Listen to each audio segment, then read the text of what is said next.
ngayon guys, maglalaro tayo ng Space Werewolf dito sa WePlay. Kaya let's go!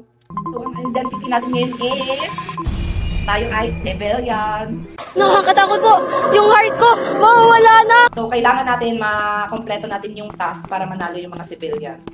Pero mag-iingat yung mga killer. Oh my God! Oh my God, my body. Baka si number 2 talaga yung killer kasi ako gumagawa lang ako ng task. Baka nag-self-report lang siya.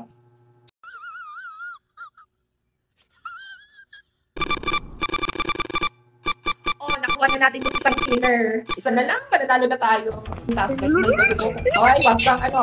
That's suspicious. Huwag mo akong patayin.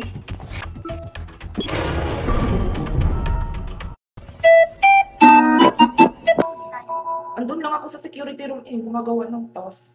Kasi yun, biglang report.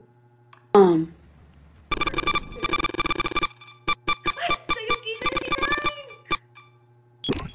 Oh my God! Ayan! Villagers win! So kayo, kung gusto niyo maglaro ng ganito, i-download niyo lang ang WePlay at maglaro na kayo ng Space Werewolf!